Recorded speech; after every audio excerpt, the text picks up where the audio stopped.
নমস্কার বন্ধুরা, আজকে ছুটিই ছিল।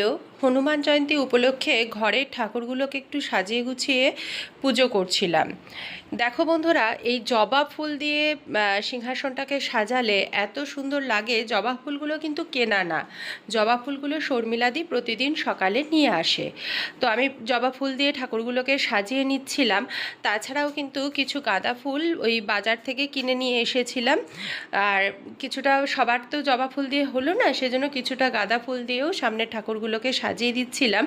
ফুল দিয়ে সাজানোর পর ঠাকুরের সিংহাসনটা দেখতে কিন্তু একদম অন্যরকম লাগে।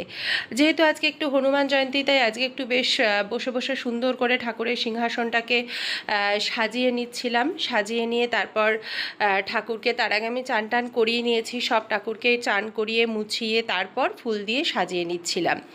এরপর ঠাকুরগুলোকে হচ্ছে আমি একটুখানি আজকে মিষ্টি নিয়ে এসেছিলাম, লাড্ডু নিয়ে এসেছিলাম, যেহেতু বজরংবলীর প্রিয় মিষ্টি হচ্ছে লাড্ডু। লাড্ডু দিয়ে প্রসাদ দিয়ে সবাইকে পুজো দিচ্ছিলাম।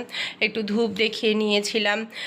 দেখিয়ে নিয়ে তারপর পুজো টুজো দিয়ে ভাবলাম যেহেতু আজকে একটু হনুমান জয়ন্তী, তাহলে একটু হনুমান চালিসাটাও পাঠ করে নিই। যেদিনই সুযোগ পাই হনুমান চালিসা পাঠ করি। সকালে প্রতিদিন সুযোগ না পেলে সন্ধ্যাবেলাও আমি করি।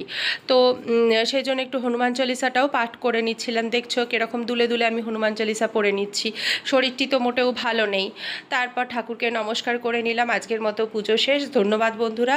লাইক শেয়ার কমেন্ট করতে যেন ভুলো না কেউ।